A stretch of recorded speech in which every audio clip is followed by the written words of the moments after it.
Right. ఆంధ్రజ్యోతిలో ఒక అద్భుతమైనటువంటి కథనం ఉన్నది, ఇది చూడాలి మీరు. ఇగో ఇదంతా నన్ను ఘోషణ రూపాయి లేదు అని చెప్పేసి ఇంతసేపు మనం మాట్లాడుకున్న ముచ్చట్లు ఇవి. ఇక ఇక్కడ ఇంకొక వార్త ఉందండి, ఉచితాలు తగ్గించాలి. ఈయన చాలా డేంజర్ మనిషి, తుమ్మల నాగేశ్వరరావు గారు చాలా డేంజర్ మనిషి. ఎందుకంటే నేను గతంలో రైతు బంధు గురించి మాట్లాడాడు, రైతు బంధుని ఆగం చేశారు. రైతు బంధు అందరికి ఇస్తున్నారు, దుబారా చేస్తున్నారు అని చెప్పేసి ప్రజలే అంటున్నారు, రైతులే అంటున్నారు అని చెప్పేసి మాట్లాడాడు అప్పట్లో, ఓ 2-3 నెలల క్రితం. రైతు బంధుని బొంద పెట్టేశారు. ఇప్పుడు ఉచితాల గురించి మాట్లాడుతూ ఉన్నాడు. ఉచితాల గురించి మాట్లాడుతున్నాడు. అర్హులకే ఇక చూడండి, అర్హులకే ప్రభుత్వం ఉచితాలు ఇవ్వాలి. కిలో 3 రూపాయలు ఉన్న బియ్యాన్ని 2 రూపాయలకే ఇస్తే నాడు ఎన్టీఆర్ని దేవుడు అన్నారు. ఇప్పుడు కిలో బియ్యం 60 రూపాయలు ఉండగా ఉచితంగా ఇవ్వడం పద్ధతి కాదు. అంటే ఈ ఉచిత బియ్యం ఉన్నాయి కదా, సన్నాలు ఇస్తున్నాం అని మన దాకా సంకలు గుద్దుకురు కదా కాంగ్రెస్ వాళ్ళు, ఆ సన్నాల దుకాణం కూడా మూసేస్తారు. ఇక ఇప్పుడు 60 రూపాయలు కిలో ఉంటే మేము ఉచితంగా ఎట్లా ఇవ్వాలి, ఇవ్వకూడదు మనం ఉచితంగా అని చెప్పేసి చెప్తా ఉన్నాడు. మరి 10 రూపాయలు 20 రూపాయలు పెడతాడు దాని మీద. ఇక ఉచితం ఏం లేదు, అది ఎత్తేసే కార్యక్రమం నడుస్తూ ఉంది. ఇంకొకటి కీలకమైనటువంటి వ్యాఖ్యలు చేసాడు. రాష్ట్రంలో 1,10,00,000 కుటుంబాలుంటే 1,25,00,000 రేషన్ కార్డులు ఉన్నాయి. ఇక ఇక్కడ దొంగలు దొరికిపోయారు చూడండి మీరు. ఇప్పుడు కేసీఆర్ రేషన్ కార్డులే ఇవ్వలేదు, 10 సంవత్సరాలలో 10 రేషన్ కార్డులు ఇవ్వలేదు అని చెప్పేసి కాంగ్రెస్ వాళ్ళు మాట్లాడారు. మేము వచ్చినాక ప్రతి ఇంటికి రేషన్ కార్డు ఇస్తామని చెప్పారు. ఇవాళ ఏం చెప్తున్నారు, రాష్ట్రంలో 1,10,00,000 కుటుంబాలు ఉంటే 1,25,00,000 రేషన్ కార్డులు ఉన్నాయని చెప్తా ఉన్నారు. అంటే 1,10,00,000 కుటుంబాలకు 1,25,00,000 రేషన్ కార్డులు ఉన్నాయని చెప్తున్నారు.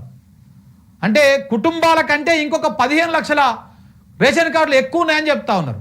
అంటే రేషన్ కార్డులను కూడా తగ్గించేస్తారు రేపు వీళ్ళు.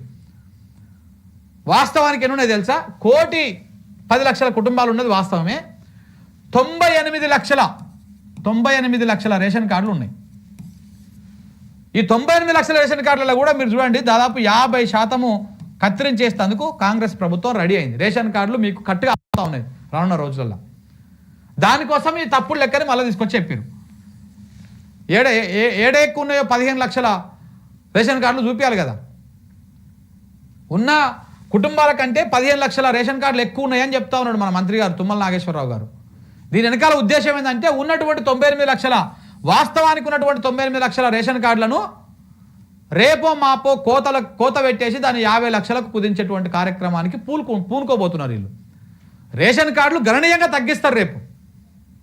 పెంచేది ఏం లేదు, కొత్తగా ఇచ్చేది ఏం లేదు. ఇప్పటిదాకా ఎన్నిసార్లు పెట్టించుకోరు మనతో రేషన్ కార్డులు అప్లికేషన్లు ఇచ్చిరా ఒకటన్నా?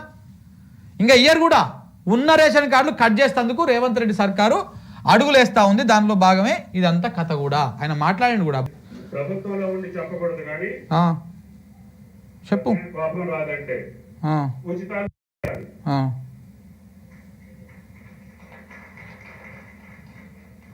ఆ ఉచితం ఎవరికి ఉండాలంటే అర్హుడికి ఉండాలి, నిరుపేదకు ఉండాలి. తినడానికి తిండి లేనివాడికి బియ్యం ఇవ్వాలి, అమ్ముకున్నోడికి ఇస్తారా మీరు? ఎన్టీ రామారావు 3 రూపాయలు ఉన్నప్పుడు 2 రూపాయలకి ఇస్తే దేవుడు అన్నారు. ఇప్పుడు 60 రూపాయలు ఇస్తే కూడా ఉచితంగా ఇస్తారా మీరు? అప్పుడు మిమ్మల్ని ఏమంటారు? పద్ధతి కాదు కదా. మీ ఊళ్ళో కార్డు లేని వాళ్ళు 10-20 మందిని తీసుకురండి, రేషన్ కార్డు లేని వాళ్ళని. అంటే అందరూ పేదవాడేనా? ఈ తెలంగాణ కుటుంబాలే 1,10,00,000 కుటుంబాలు. మీ కార్డులు వచ్చి 1,25,00,000. అంటే పక్క రాష్ట్రాల్లో కూడా ఉన్నాయి ఇక్కడ కార్డులు. అది ఎంత మంచిగా చెప్తారు సార్, సున్నితంగా. అయిపోయింది రేషన్ కార్డుల కథ. సో ఇట్లా ఈయన మాట్లాడిండు అంటే ఇంక అయిపోయినట్టే. రైతు బంధు గురించి కూడా అప్పట్లో ఇట్లనే మాట్లాడిండు. రైతుల నుంచే వస్తుంది డిమాండు, అందరికి రైతు బంధు అవసరం లేదు, కొంతమందికి ఇవ్వండి అని. ఇక కొంతమందికి ఇచ్చిరు, మూసేసారు దుకాణం మొత్తానికి. కాబట్టి ఇట్లా ఉచితాలు పోతున్నాయి. ఇటు రేవంత్ రెడ్డి ఏమో చేతులు ఎత్తేసిండు. అంతా ఏడుకొండలవాడ వెంకటరమణ గోయిందా సర్వమంగళ గోవిందం అంతా. సాదా బైనామా పైన ఏం చేద్దాం, అధికారుల మల్లగుల్లాలు. 9.26 లక్షల దరఖాస్తులు వచ్చినాయి. గతంలో హైకోర్టులో పిల్లు కౌంటర్ దాఖలు చేయని CCLA తుది తీర్పు వచ్చే వరకు చట్టబద్ధత కల్పించొద్దన్న హైకోర్టు రెండో దశ భూభారతి అమలులో సాదా బైనామా కేటగిరీ తొలగింపు తొలి దశ 4 మండలాల్లో ఈ కేటగిరీలోనే ఎక్కువ దరఖాస్తులు వచ్చినాయి. భూభారతిలోనే సాదా బైనామా సమస్యలకు ఏ సమస్యల పరిష్కారం ఎట్లా అయ్యాలో తెలియకుండా భూభారతి మార్చిరు. భూభారతి ఏంటిది? ధర్ని అనేటువంటి ఇంగ్లీష్ వెబ్సైట్ పేరును మార్చేసి భూభారతి అని ఇంకొక వెబ్సైట్ పెట్టిరు. ఇలా ఏం మారలే, ఆ ఫోటోలు ఇవి మారినాయి అంతే. భూభారతిలో కొత్తగా మారింది ఏం లేదు. వీళ్ళు డంబాచారం తప్ప, ఈ డంబాచారం పేపర్ల యాడ్లు ప్రకటనలు తప్ప ఏం మారలేదు మిత్రులారా. యుద్ధ సన్నద్ధత పెంచుదాం, దాడుల్ని ఎదుర్కోవడంలో అన్ని రాష్ట్రాల్లో రేపు మాక్ డ్రిల్.